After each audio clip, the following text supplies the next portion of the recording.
This is our continued reading of The Lion, the Witch, and the Wardrobe. This is Chapter 9, The Witch's House. And now, of course, you want to know what happened to Edmund. He had eaten his share of the dinner, but he hadn't really enjoyed it because he was thinking all the time about Turkish delight. And there's nothing that spoils the taste of good, ordinary food half so much as the memory of bad magic food. And he had heard the conversation and hadn't enjoyed it much either because he kept on thinking that the others were taking no notice of him and trying to give him the cold shoulder. They weren't, but he imagined it. And then he had listened until Mr. Beaver told them about Aslan, and until he heard the whole arrangement for meeting Aslan at the stone table. It was then that he began very quietly to edge himself under the curtain which hung over the door. For the mention of Aslan gave him a mysterious and horrible feeling, just as it gave the others a mysterious and lovely feeling. Just as Mr. Beaver had been repeating the rhyme about Adam's flesh and Adam's bone, Edmund had been very quietly turning the door handle, and just before Mr. Beaver had begun telling them that the White Witch wasn't really human at all, but half a djinn and half a giantess, Edmund had got outside into the snow and cautiously closed the door behind him. You mustn't think that even now Edmund was quite so bad that he actually wanted his brother and sisters to be turned into stone. He did want Turkish delight, and to be a prince, and later a king, and to pay Peter out for calling him a beast. As for what the witch would do with the others, he didn't want her to be particularly nice to them. Certainly not to put them on the same level as himself. But he managed to believe, or to pretend he believed, that she wouldn't do anything very bad to them because, he said to himself, all these people who say nasty things about her are her enemies, and probably half of it isn't true. She was jolly nice to me anyway, much nicer than they are. I expect she is the rightful queen, really. Anyway, she'll be better than that awful Aslan. At least, that was the excuse he made in his own mind for what he was doing. It wasn't a very good excuse, however, for deep down inside him, he really knew that the White Witch was bad and cruel. The first thing he realized when he got outside and found the snow falling all around him was that he had left his coat behind in the beaver's house. And of course, there was no chance of going back to get it now. The next thing he realized was that the daylight was almost gone, for it had been nearly 3 o'clock when they sat down to dinner, and the winter days were short. He hadn't reckoned on this, but he had to make the best of it, so he turned up his collar and shuffled across the top of the dam. Luckily, it wasn't so slippery since the snow had fallen, to the far side of the river. It was pretty bad when he reached the far side. It was growing darker every minute, and with that and the snowflakes swirling all around him, he could hardly see 3 feet ahead. And then, too, there was no road. He kept slipping into deep drifts of snow, and skidding on frozen puddles, and tripping over fallen tree trunks, and sliding down steep banks, and barking his shins against rocks, till he was wet and cold and bruised all over. The silence and loneliness were dreadful.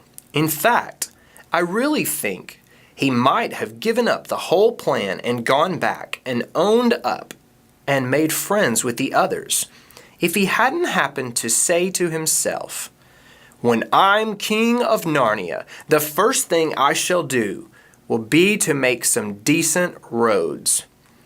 And of course, that set him off thinking about being a king and all the other things he would do, and this cheered him up a good deal. He had just settled in his mind what sort of place he would have and how many cars, and all about his private cinema and where the principal railways would run, and what laws he would make against beavers and dams, and was putting the finishing touches to some schemes for keeping Peter in his place, when the weather changed. First, the snow stopped. Then a wind sprang up and it became freezing cold. Finally, the clouds rolled away and the moon came out. It was a full moon, and shining on that snow, it made everything almost as bright as day. Only the shadows were rather confusing. He would never have found his way if the moon hadn't come out by the time he got to the other river. You remember he had seen, when they first arrived at the Beavers, a small river flowing into a great one lower down. He now reached this and turned to follow it. But the little valley down which it came was much steeper and rockier than the one he had just left, and much overgrown with bushes, so that he could not have managed it at all in the dark. Even as it was, he got wet Even as it was, he got wet through, for he had to stoop under branches, and great loads of snow came sliding off onto his back. And every time this happened, he thought more and more how he hated Peter, just as if all this had been Peter's fault. But at last, he came to a part where it was more level, and the valley opened up, and there on the other side of the river, quite close to him, in the middle of a little plain between two hills, he saw what must be the White Witch's house. And the moon was shining brighter than ever. The house was really a small castle. It seemed to be all towers, little towers with long pointed spires on them, sharp as needles. They looked like huge dunce caps or sorcerer's caps, and they shone in the moonlight, and their long shadows looked strange on the snow. Edmund began to be afraid of the house. But it was too late to think of turning back now. He crossed the river on the ice and walked up to the house. There was nothing stirring, not the slightest sound anywhere. Even his own feet made no noise on the deep, newly fallen snow. He walked on, past corner after corner of the house, and past turret after turret to find the door. He had to go right round to the far side before he found it. It was a huge arch, but the great iron gates stood wide open. Edmund crept up to the arch and looked inside into the courtyard. And there he saw a sight that nearly made his heart stop beating. Just inside the gate, with the moonlight shining on it, stood an enormous lion, crouched as if it was ready to spring. And Edmund stood in the shadow of the arch, afraid to go on and afraid to go back, with his knees knocking together. He stood there so long that his teeth would have been chattering with cold, even if they had not been chattering with fear. How long this really lasted, I don't know. But it seemed to Edmund to last for hours. Then at last he began to wonder why the lion was standing so still. For it hadn't moved 1 inch since he first set eyes on it. Edmund now ventured a little nearer, still keeping in the shadow of the arch as much as he could. He now saw from the way the lion was standing that it couldn't have been looking at him. But supposing it turns its head, thought Edmund, in fact, it was staring at something else, namely a little dwarf who stood with his back to it, about 4 feet away. Aha, thought Edmund, when it springs at the dwarf, then will be my chance to escape. But still the lion never moved, nor did the dwarf. And now at last Edmund remembered what the others had said about the White Witch, turning people into stone. Perhaps this was only a stone lion. And as soon as he thought of that, he noticed that the lion's back and the top of its head were covered with snow. Of course it must be only a statue. No living animal would have let itself get covered with snow. Then very slowly and with his heart beating as if it would burst, Edmund ventured to go up to the lion. Even now he hardly dared to touch it, but at last he put out his hand very quickly and did. It was cold stone. He had been frightened of a mere statue. The relief which Edmund felt was so great that in spite of the cold, he suddenly got warm all right down to his toes. And at the same time there came into his head what seemed a perfectly lovely idea. Probably, he thought, this is the great lion Aslan that they were all talking about. She's caught him already and turned him into stone. So that's the end of all their fine ideas about him. Whew! Who's afraid of Aslan? And he stood there, gloating over the stone lion. And presently, he did something very silly and childish.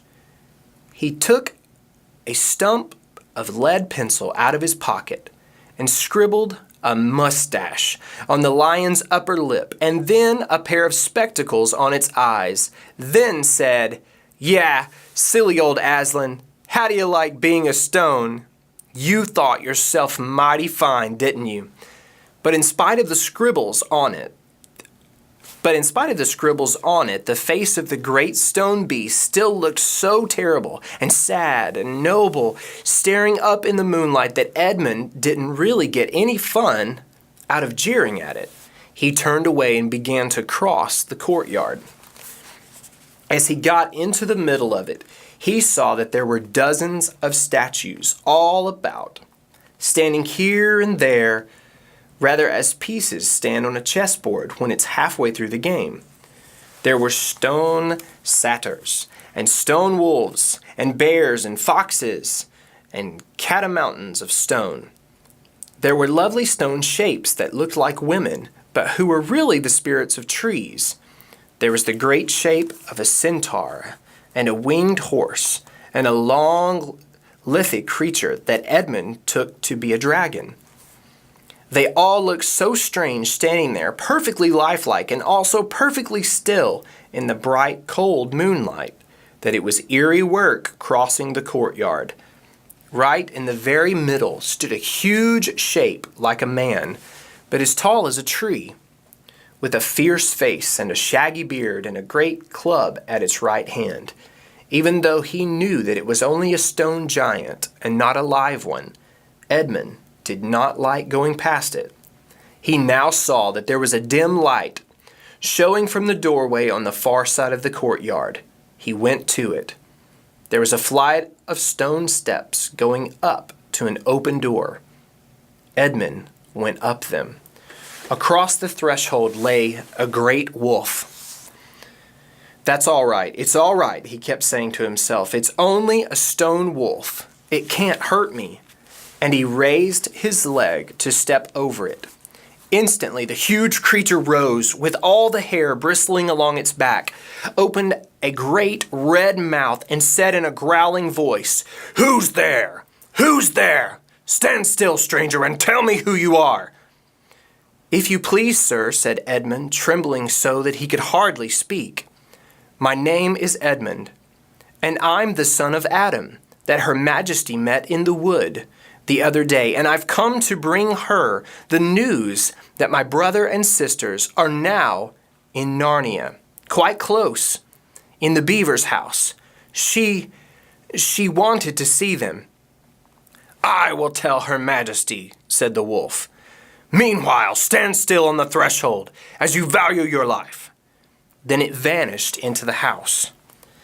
Edmund stood and waited, his fingers aching with cold and his heart pounding in his chest. And presently the gray wolf, Maugrim, the chief of the witches' secret police, came bounding back and said, "Come in, come in, fortunate favorite of the queen, or else not so fortunate." And Edmund went in, taking great care not to tread on the wolf's paws. he found himself in a long gloomy hall with many pillars full, as the courtyard had been of statues. Then one nearest the door was a little fawn with a very sad expression on its face. And Edmund couldn't help wondering if this might be Lucy's friend. The only light came from a single lamp, and close beside this sat the White Witch. "I'm come, your majesty," said Edmund, rushing eagerly forward. "How dare you come alone?" said the witch in a terrible voice. "Did I not tell you to bring the others with you?" "Please, your majesty," said Edmund, "I've done the best I can. I've brought them quite close. They're in the little house on top of the dam just up the river with Mr. and Mrs. Beaver."